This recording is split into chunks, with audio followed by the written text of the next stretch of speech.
Bukan nih, Woi. ini ada acara apa di Rusia nggak pulang-pulang?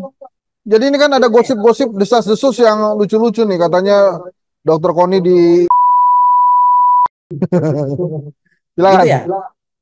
Aku malah nggak dengar ada gosip seperti itu. Halo semuanya, apa kabar? Terima kasih Pak Hansat. Aku seneng banget diundang karena aku tuh yang kemarin berteriak-teriak bahwa itu idenya Hansat keren banget ya, gitu kan. Oke, ada apa aku di Rusia? Pertama, aku udah lama sih apply ingin ngajar di Saint Petersburg Uni dan juga di Moskow lah, beberapa university like HSE, kemudian MGMO. Nah, kebetulan aja memang sama kaitannya dengan waktu kemarin saya di Sorbonne, saya di Le Havre, kemudian di Nottingham Uni. Itu kan udah di apply dari last year ya.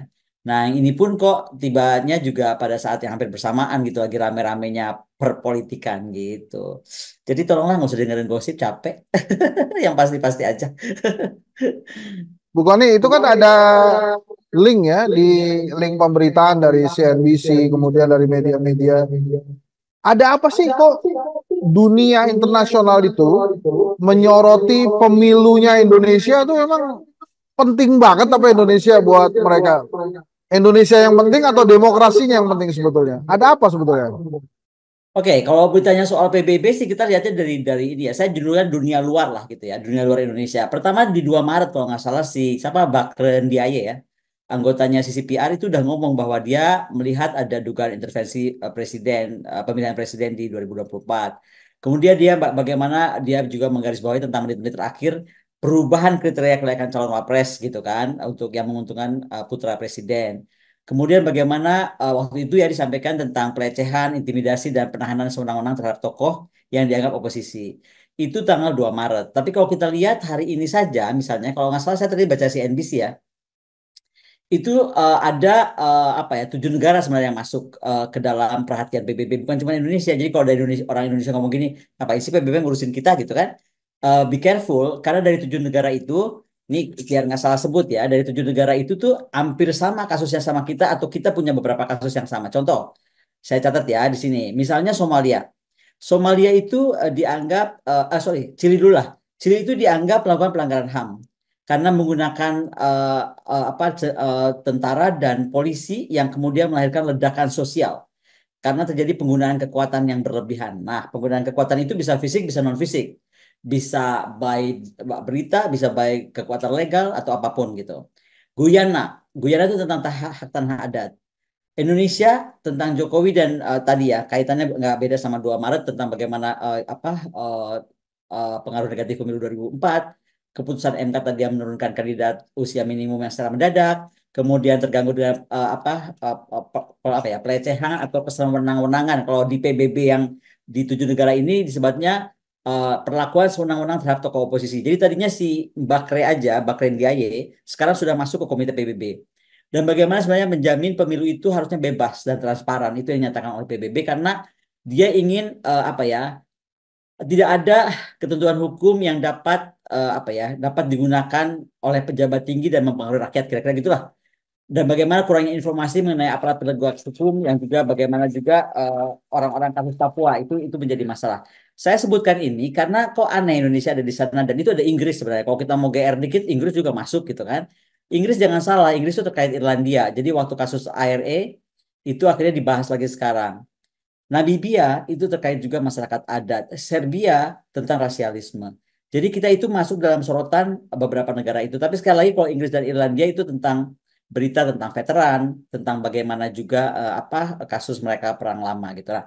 Jadi intinya memang kalau ada yang bicara ngapain sih PBB ngurusin, ya PBB memang memang harus mau nggak mau selama kita masih menjadi member ya dan penting bagi PBB karena ini kan agenda global dia bagaimana perlindungan HAM, bagaimana demokratisasi harus berjalan, bagaimana lingkungan hidup dan dasar menjadi UN member itu kita harus tunduk. Kita boleh ngomong ngapain PBB ngurusin kita ya keluar dari PBB kalau memang nggak mau diawasin oleh PBB gitu aja kalau aku simpelnya karena kok tiba-tiba malah ada kemarahan ngapain PBB ngurusin kita gitu ya ngurusin orang kita masih bagian dari PBB jawabannya kan sederhana aja karena gini piagam PBB itu kan dibangun dengan nilai-nilai Pancasila Pak Henry mungkin orang lupa ya jadi nilai-nilai Pancasila itu juga sebangun kita dengan PBB sehingga kalau itu tidak dilaksanakan ya kita juga at the same time tidak menjalankan Pancasila.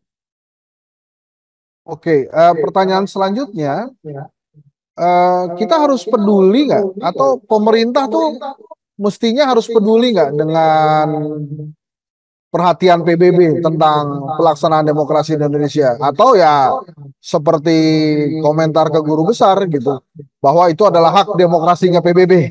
Kira-kira gimana Bu Koni? Kalau ke aku bilang jawabnya gini aja, kita evaluasi aja lah. Apa sih yang mencakup demokrasi di mata PBB gitu atau di mata dunia internasional? Pertama, jaminan HAM. Apakah semakin aman atau semakin lemah? Oke. Kedua, apakah eh, ada oposisi yang terancam dengan kriminalisasi, dengan penggunaan pasal karet, dengan pemaksaan hukum ataupun dibuat-buat lah gitu di karang-karang gitu atau dipaksakan ya kadang-kadang lah kadang-kadang nggak mungkin lah polisi ngarang-ngarang tapi agak dipaksakan.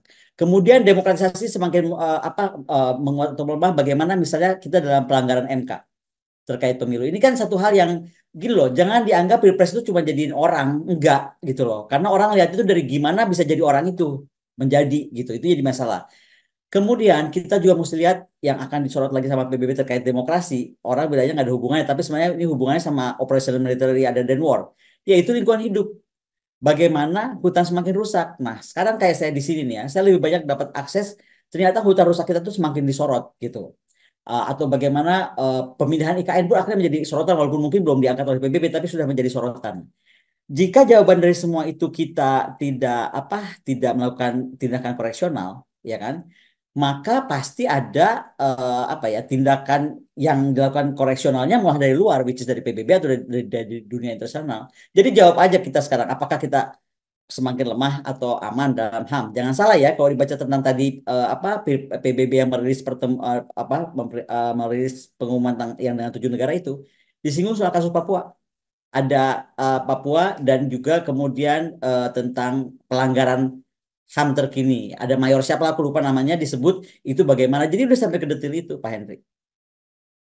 Apa konsekuensi paling buruk buat Indonesia dan pemerintah Indonesia bila perhatian ya quote and quote PBB itu tidak digubris? Pasti kan ada peringatan. Habis peringatan naik ke level penyelidikan. Habis penyelidikan ada teguran keras. Kalau masih bandel juga ada hukuman. Nah, dan patut dicatat ya, Kemlu ini nggak bisa bersifat sebagai pemadam kebakaran.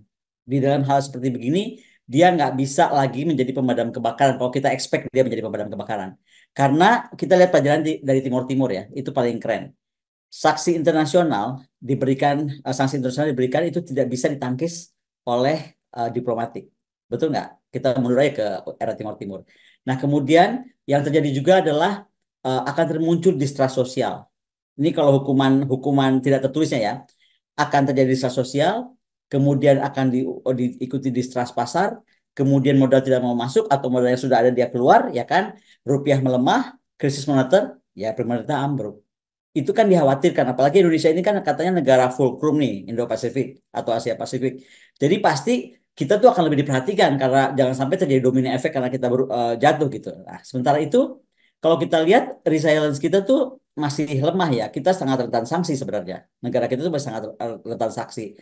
Sehingga cara termudah atau cara termurah menurut aku dengan segala macam tantangan ke depan, bagaimana ini dan itu yang kita proyeksikan. Aku kan di Valdai Club ya, Pak Henry. Aku di Valdai Club Rusia. Kita udah hitung 2000, tahun 2050 apa aja yang akan terjadi diurut gitu. Nah, kalau mau murah meriah, udahlah kita jalankan aja demokratisasi yang benar dan penghormatan HAM yang benar. Itu udah paling murahnya. Kira-kira gitu. Nah, sekarang kita balik ke Indonesia. Ini kan proses MK jalan terus, tapi di satu sisi hak angket juga hampir anyep nih. Apa harapan seorang Koni terhadap kelanjutan dari pemilu 2024 ini? Saya berharap sih sebenarnya tetap aja ya, bagaimanapun negara itu diciptakan untuk kedaulatan rakyat. Jadi bagaimana rakyat itu harus berkuasa tetap melalui pemilu yang tadi disebut kita harus berapa? Luber, jurdil gitu kan. Itu memang mesti terwujud. Jadi kita nggak usah gegap gempita dengan pesta demokrasi yang ruwet gitu ya, tapi tidak aman gitu. Mendingan kita sekarang yang mudah meriah, contoh India tapi aman. Kemudian bagaimana kita harus ada terbentuknya konsensus publik. Jadi bagaimana misalnya kita sepakat tentang Pancasila, tentang gagasan Indonesia itu merdeka untuk apa sih? Reformasi itu dulu terjadi berdarah-darah tuh untuk melahirkan apa sih gitu. Coba revisit itu dan jangan bikin kesalahan yang sama. Ketiga adalah pers bebas. Karena gini, kekuatan ini apa ya? Kekuatan pers itu nggak bisa ditahan oleh rezim seotoriter otoriter apapun. Menurut aku tuh pers tidak akan bisa nggak akan bisa dibendung.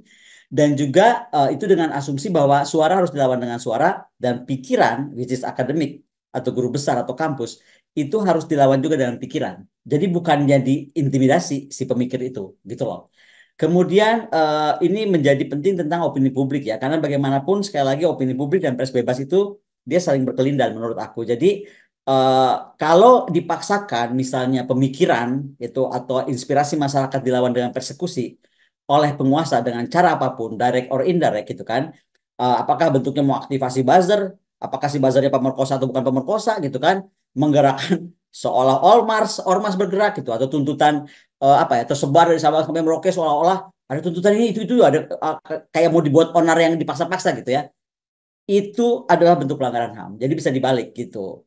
Dalam hal ini kalaupun misalnya nanti individu tidak merasa dilindungi oleh negara dia bisa minta perlindungan PBB kan, nah itu apa lebih nggak tambah lagi PR kita di PBB gitu. Makanya disitulah saya mengangkat idenya Pak Hensat kemarin tentang gagasan peradilan rakyat. Itu saya langsung telepon Pak Abraham Samad. Pak Abraham itu ide keren banget loh. Aku bilang harusnya di apa ya diteruskan gitu kan ide Pak Henry itu sehingga terjadi konsensus publik yang lahir dari opini publik kemudian menjadi agenda nasional. Jadi gini, agenda nasional tuh jangan cuma IKN harus jadi gitu, apalagi tuh PIK harus jadi. Loh, bagaimana peradilan rakyat harus jadi juga itu menurut aku tuh menjadi agenda nasional loh. Makanya Pak Henry itu jangan main-main, lu bisa jadi Menko Polhukam besok. Ya itu kalau peradilan rakyat, teman-teman masyarakat sipil sih masih berjalan mempersiapkan itu. Tapi Bu Koni, di Rusia dapat informasi apa tentang Indonesia terakhir ini, tentang pemilu terutama? Oh, kalau aku sih bukan dari Rusianya karena aku ada di Valdai Club kan kita lintas negara ya. Kita ada 147 atau 149 negara sebenarnya terlibat di sini termasuk negara-negara barat dan lain-lain. Ini bedanya. Jadi kalau di Rusia itu walaupun orang bertentangan dengan Rusia ataupun bertentangan pemikiran dengan Presiden Putin, kalau dia akademisi atau tokoh, dia itu diundang untuk menyampaikan apa pikiran dia, gagasan dia, kekhawatiran dia. Nah, beda banget kalau di kita tuh kayaknya oh ini ngomong tutup tutup bahaya nih jangan sampai dia ngomong terus gitu. Yang aku dengar adalah bukan dari pemerintah Rusianya, tapi dari bagaimana kita berdiskusi sesama akademisi di sini di Valdai Club, yang kemudian mengkhawatirkan apa di Eropa yang terjadi, kemudian apa di Afrika, kemudian apa di Asia Tenggara atau termasuk di keseluruhan Asia Pasifik. Itu menjadi sangat perhatian kita karena jangan lupa ya di situ ada anggota BRICS, ada anggota apa namanya FPDA kan, ada anggota juga The Quad udah pasti, ada anggota AUKUS juga gitu. Jadi kita betul-betul lintas akademisi itu dibuat menjadi lintas negara, lintas batas gitu. Jadi nggak boleh pemikiran kita dibatasi. Yang penting niat kita tuh benar, kita kasih warning, kita kasih guideline gitu untuk ke depan seperti apa. Tapi secara khusus ada perhatian dari negara-negara yang bertemu dengan yang atau yang ditemui oleh Bu Koni di sana tentang pelaksanaan demokrasi di Indonesia atau mereka nggak aware sebetulnya? Wah ada, kayak waktu aku di Prancis aja itu ada. Jangankan dari tokoh ya, dari tokoh sekelasnya Henry Kissinger di Prancis. Dari supir taksi aja di Inggris misalnya itu nanya gitu loh. Kok selamat ya, sampai semua selamat lah kita sudah menyelesaikan pilpres. Tapi hampir semua juga bertanya, kok bisa negara demokrasi sekeren lu gitu kan, sehebat lu bisa ya presiden aktif anaknya juga maju. Jadi ini yang mesti kita sadari betul ya. Jangan sampai nih apa sih kehebohan ini menjadi kita jadi tercoreng secara nasional, secara internasional gitu.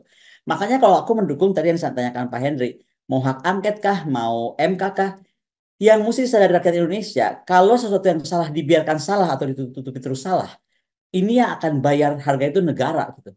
Negara kita semua gitu. Jadi ini bukan ini kok yang aku jadi sakit kepala itu begitu kita mau ngomong lurus sedikit gitu kan, seolah-olah nih nyerang gitu. Padahal bukan nyerang, kita lagi ngomong demokrasi Indonesia ini menuju punah. Baca Kompas nggak tulisannya Dekan UGM Wawan Masudi. Dia bilang praktek politik kita ini ya kan dinasti itu semakin menguat dan mengakar sehingga ada secret garden of political party. Jadi udah itu aja yang ceritanya apa ya bermain dengan masif gitu. Rekrutmen politik itu dimainkan dengan masif oleh penguasa. Kemudiannya countervailing agency itu dilemahkan. Apa sih countervailing agency?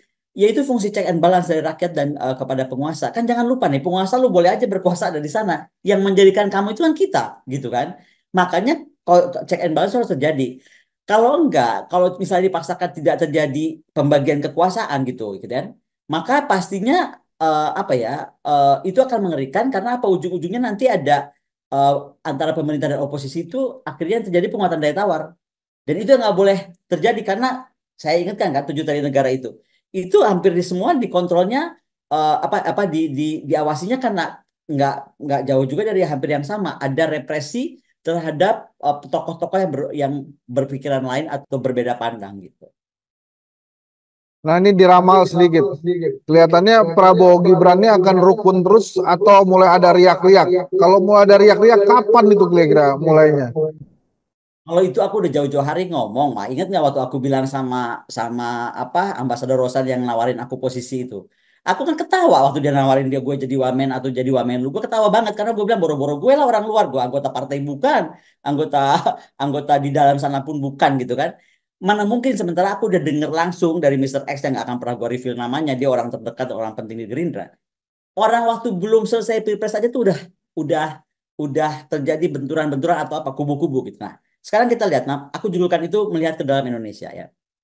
Dari sini saya bisa lihat misalnya eskalasi rivalitas Golkar versus Gerindra ya. Coba kita lihat dari tadi saya cerita sebelum sebelum terjadi apapun udah ada tawar-tawaran keras di sana. Apalagi setelah terpilih, maka beberapa hari setelah pencoblosan kalau Pak Henry lihat itu ada beberapa pemicu faktornya. Pertama, Golkar mengklaim dia adalah partai yang paling berkontribusi. Ini menurut gue nih, kalau salah tolong dikoreksi ya. Tapi ada pandangan soal Golkar itu mengklaim dia itu partai yang paling berkontribusi karena dia kan partai senior, partai besar, dalam kemenangan Pilpres Pak Prabowo Gibran. Kemudian karena itulah Golkar kelihatannya terus merongrong atau memaksa untuk punya apa ya jatah menteri paling banyak gitu kan. Bagaimana kemudian kita bisa lihat juga Gerindra mungkin akan terlihat kesulitan dalam merespon tekanan Golkar itu walau nggak terucap terasa gitu kan. Dan yang paling mungkin dikhawatirkan adalah pecahnya koalisi atau kumpulan mereka itu. Nah, kan Jokowi menjadi ketum Golkar itu juga menguat karena Ical misalnya bicara tentang lampu hijau 3 opsi ya, mengubah ADART partai, kemudian menjalani apa ya seolah-olah Jokowi dianggap kader sudah 5 tahun gitu karena kontribusi Jokowi era 97 sampai berapa 2002 ya di Asosiasi Pengusaha Golkar itu mau dianggap sebagai Dong Jokowi itu udah memenuhi ADART gitu. Nah, kemudian posisi suara Golkar yang menjadi kedua di Pilpres di Pileg ini juga membuat Golkar itu agresifnya lebih berlebihan sehingga dia mendorong apa ya rivalitas dengan PDIP yang versus Golkar versus Gerindra. Nah, ini akarnya terkait kepada spektrum revisi Undang-Undang MD3 sama perebutan kursi pimpinan DPR. Nah, itu kan membuat indikasi-indikasi yang aku sebutkan tadi ini sekali lagi kalau aku baca berita dari sini ya. Tapi juga ada tanda baik, misalnya Prabowo memutuskan bubarkan TKN dan langsung melahirkan gerakan solidaritas nasional. Nah, itu intinya bagaimana dia ingin memperhatikan atau memperlihatkan urgensi bahwa keutuhan koalisi, apalagi imbas api dalam sekam, rivalitas Gerindra dan Golkar tadi harusnya selesai. Yang terakhir, ya ingat arus baru masuk. Arus baru itu apa? Dua peristiwa terkini menurut aku itu adalah Surya Paloh dan Nasdem yang pertama telah mengakui kemenangan, ya kan, dan kedua meninggalkan gugatan atau meninggalkan calon presiden dan calon wapres yaitu yang sedang terus menggugat ke MK. Nah, kalau bergabung, Nasdem itu masih menanti, kalau menurut aku ya, Nasdem itu pasti masih menanti imbal balik jatah kursi menteri gitu. Bagaimana dia pasti gitu. Nah, sementara uh, kalau itu terjadi, maka dia pasti mau jadi kuda hitam untuk mengocok ulang arah konstelasi nasional dari dari paguyuban partai ini. Kira-kira demikian. Terakhir sebelum penutup, bukannya saya pernah mengusulkan ada pertemuan 4 tokoh untuk bisa mengimbangi rezim saat ini ya, dan Ya, minimal memberikan solusi-solusi. Itu ada pertemuan antara Bu Megawati Soekarno Putri, Habib Rizik Sihab, Sri Sultan Hamengkubuwono X, dan Yusuf Kala.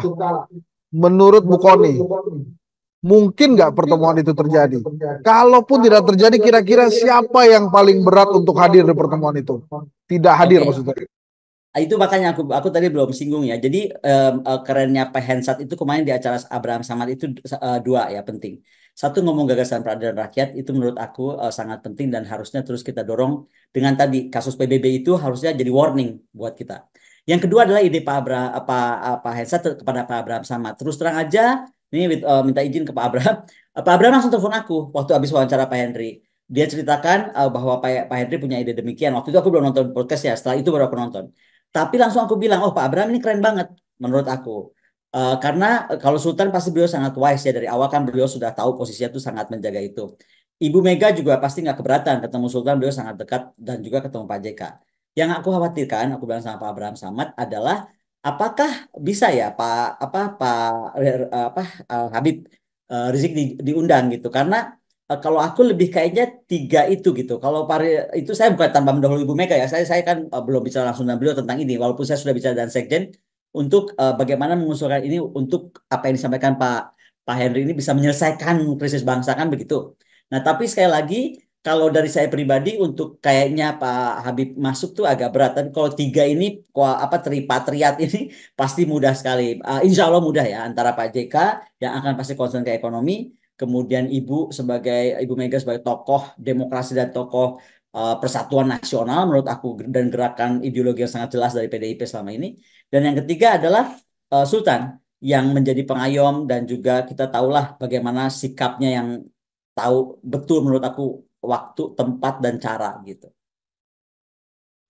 Silakan Bu Koni, ada yang mau disampaikan untuk penutup untuk para wartawan misalnya mau di quote apa di sono. Kalau aku sih yang mau quote itulah, aku tuh kan di situ kan kita kan kalau Indonesia kan Indonesia emas 2045 gitu kan. Kalau di Rusia sini kita bicara tentang tantangan 2050. Pertama apa? Kita itu akan menghadapi broad economic trend. Jadi negara itu akan bisa dilihat kok sekarang. Kita tuh akan menjadi stagnan atau kita akan kolaps. Makanya menurut aku dengan dolar hari ini naik sudah 15.880 dan itu menurut aku dia harusnya udah lebih tapi di-peg oleh Bank Indonesia ya kan. Maka kita tuh mesti hati-hati. Kedua, tadi saya nggak sengaja lihat ada apa ya acara di Instagram atau di mana orang ngomong gini, saya bingung deh katanya. Eh list apa bahan bakar kita bayar cash, tapi perusahaan bahan bakar kita bangkrut. Apalagi PLN ya kan? Apa? Pokoknya apapun yang kita bayar cash nih, perusahaan itu bangkrut atau dalam kesulitan. Termasuk Garuda kata yang tiketnya mahal banget gitu. Jadi ini mengkhawatirkan karena tadi saya kan bilang bahwa kekhawatiran saya adalah terjadi apa ya imbal balik apa arus balik demokrasi ketika kemudian resilience kita masih lemah, rentan sanksi, ya kan? Kemudian apa ya tidak muncul distrust sosial, muncul juga kemudian hal-hal yang bisa membuat keriuhan. Nah itu kan berapa banyak ini bisa ketahan dengan semakin gerakannya gerakan peradilan rakyat atau apapun yang kita minta itu. Sekali lagi ini udah bukan bicara pilpres.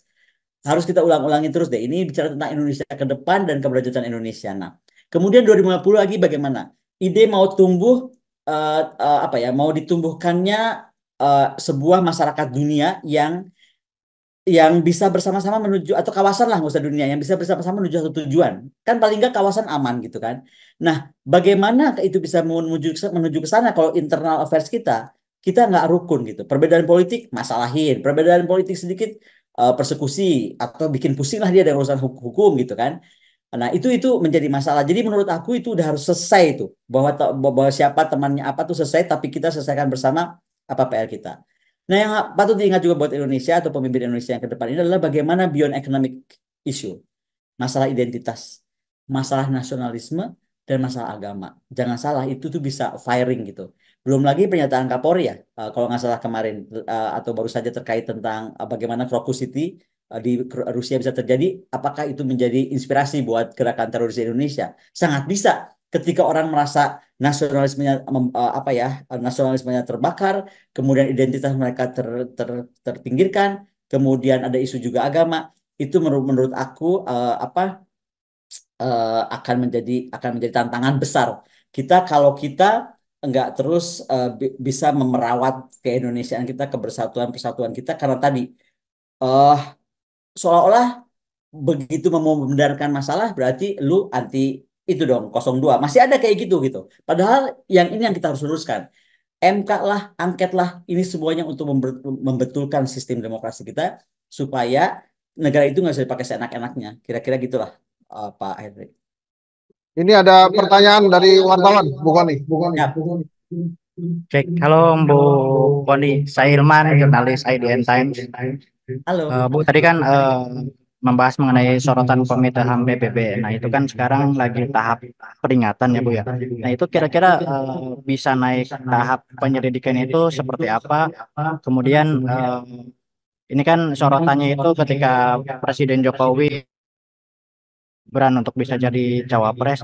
Nah, kalau misalkan dijatuhi hukuman, apakah nanti eh, penetapan wapresnya Gibran ketika nanti udah dilantik itu bisa dibatalkan atau seperti apa? Terima kasih, Bu. Saya kira PBB nggak bisa lah kalau sampai mempengaruhi seperti itu. Tapi akibat dari bagaimana apa ya, bagaimana PBB melihat kita itu eh, telah terjadi beberapa pelecehan, beberapa intimidasi, beberapa penahanan atau pemaksaan hukum kepada tokoh-tokoh oposisi, itu pasti menjadi catatan penting, menjadi teguran keras gitu. Apa tahapannya sampai mana dan kapannya kita nggak tahu karena sidang PBB itu kan juga apa panjang ya. Tapi intinya adalah bagaimana kita akan disorot selama kamu menangani piagam, menandatangani piagam PBB, kamu harus respect itu. Nah, tapi sekali lagi kalau langsung kepada Gibrannya enggak. Cuman jangan salah, di sini pun ini akan punya dampak positif bagi atau dampak semangat bagi tokoh guru besar, tokoh kampus, akademisi yang dilecehkan, yang merasa suaranya itu bukannya didengar malah dianggap bagian daripada partai lah atau bagian daripada siapapun. Jadi gini loh, bahasa sederhana saya gini, waktu Pak Harto itu dulu pemerintah, ya kan, seingat saya ya, saya kan mengalami masa itu ya Pak Hendrik, itu seingat saya, kalau udah kampus bicara, ITB UI udah, Pak Harto tuh pasti mikir, karena udah nggak main-main. Nah, sekarang ini kan aneh banget, begitu kampus bicara bukan cuma UI dan ITB, wah malah kayak ditentang gitu. Belum lagi beberapa guru besar juga ada menerima masalah-masalah dari mulai teror ataupun bukan teror langsung ataupun tidak langsung. Jadi ini khawatirnya saya, kapannya nggak tahu. Tapi kalau laporan ini kan gini loh, kalau saya lihat kan, atau tempatkan saya sebagai akademisi, kalau saya nggak bisa minta perlindungan negara, sebagai akademisi saya bisa minta perlindungan UN kan? Iya dong. Pemikiran kita kan nggak bisa dibatasi. Namanya kita sekolah tinggi kan untuk memperbaiki bangsa gitu. Nah, itu pasti jadi akan menjadi berat lagi. Jadi tambahan poin tadi yang disampaikan oleh PBB, dan jangan salah ya, dari 2 Maret kemudian sekarang akhir bulan makin diperkuat oleh PBB rilis, itu menurut saya adalah ada sebuah gerakan di sana yang sedang menyoroti sangat Indonesia. Terima kasih, bukan ini pertanyaan kedua dari wartawan. Ya. Ya, izin Bu Koni, saya Briza dari tribunnews.com. Saya ingin bertanya, saat ini kan pemilu 2024 Indonesia bisa kita bilang kontroversial ya. Dalam konteks geopolitik, apakah bisa terbaca atau adakah negara-negara yang memanfaatkan kondisi Indonesia di dalam negeri yang sedang tidak stabil ini? Kalau sampai sudah begininya, itu sangat mungkin lah ya. Kalau negara kita sudah dalam keadaan tadi kita lagi nggak baik-baik aja, bahasa sederhananya gitu aja, itu akan sangat rentan gitu, sangat rentan untuk masuk. Jangankan dari luar, bukan bukan G2G ya. Kalau menurut saya, yang saya ngeri itu seperti kejadian di sini, seperti kejadian di Moskow. Di Moskow itu orang yang digerakkan itu kan ceritanya dia cuma jadi korban, cerita tanda kutip ya, korban tapi yang mengorbankan orang. Tapi sebenarnya dia tuh didorong oleh beberapa aspek. Aspek dia merasa termiskinkan, aspek dia tidak bisa hidup benar, kemudian ada orang asing yang melihat, oh orang ini gampang diatur. Karena jangan salah, setelah kasus Crocus City itu banyak laporan masuk kepada pemerintah Rusia. Ini nih ngerinya ya, semakin dunia semakin terbuka. Jadi ada orang yang tahu akses keluarganya, anaknya, apanya. Jadi mereka dia dipaksa. Kamu mesti lakukan apa yang kami ingin kamu lakukan di sana. Karena kami tahu keluargamu, ibumu, anakmu, kalau nggak kamu ancam. Nah, bayangkan Indonesia yang saya bilang tadi, ketika terjadi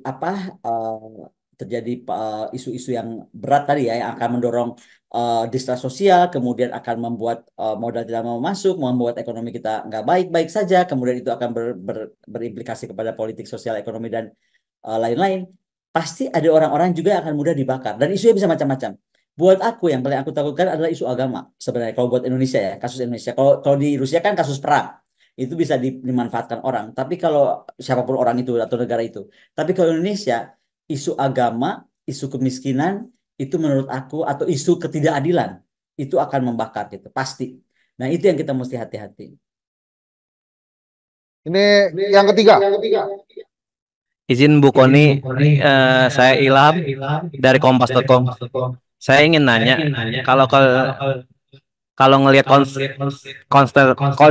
konstelasi politik kita sekarang ini kan sampai sekarang banyak sekali politik rangkul gitu. Pada akhirnya semuanya sudah diajak berteman gitu. Nah, ini sebenarnya Bu Koni ngelihat ini buat demokrasi kita gimana sih? Apakah negara tanpa oposisi ini bahaya kah atau gimana? Saya sebutnya nggak oposisi atau nggak oposisi ya, saya sebutnya lebih tadi yang seperti saya sampaikan sebelumnya tentang apa yang ditulis oleh dekan UGM.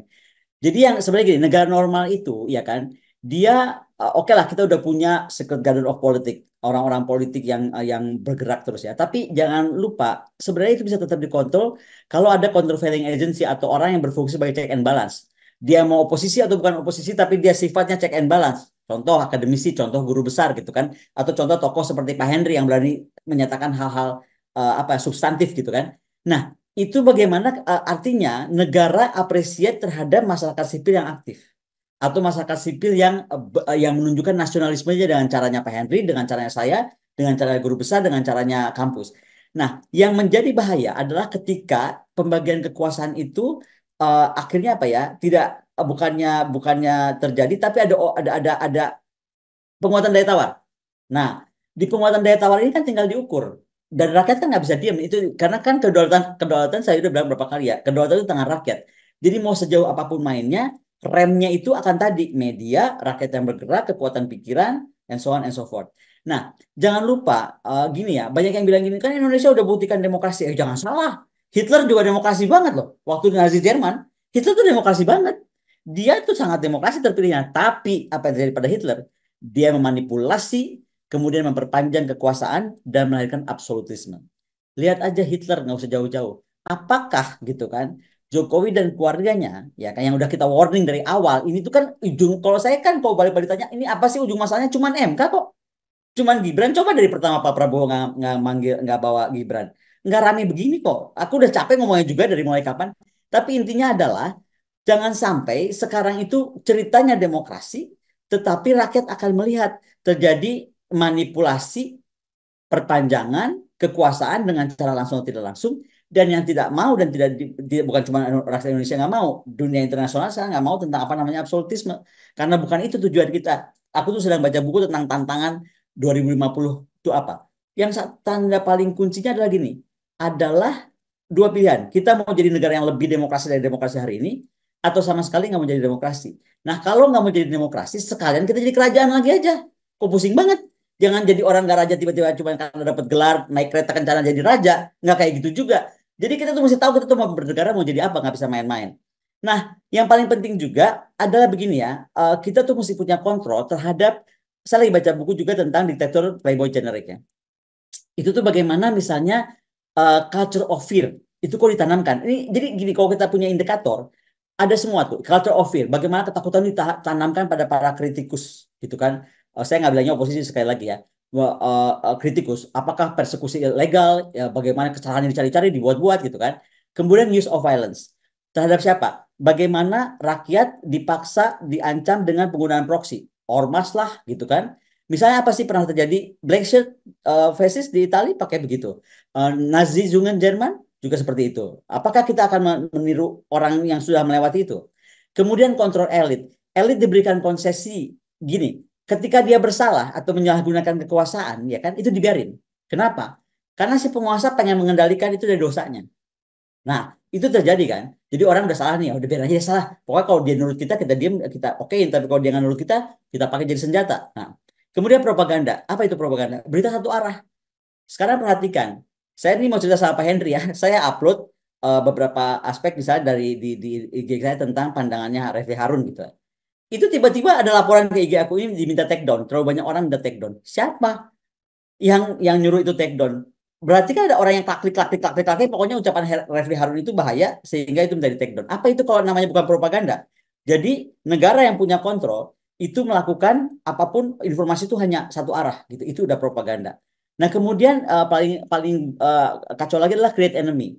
Bagaimana tokoh intelektual, tokoh-tokoh yang berani berbicara beda, ya kan, itu dimatikan reputasi dan ruang hidupnya. Jadi, kalaupun dia nggak dibunuh, reputasi dia dimatikan. Adalah apapun di karang-karang gitu kan, atau ruang hidupnya. Contoh profesor dari UGM itu dianggap bapak mempermalukan UGM, bapak berarti jadi kayaknya dibawa-bawa ruang hidup dia itu dengan dia berani bersuara.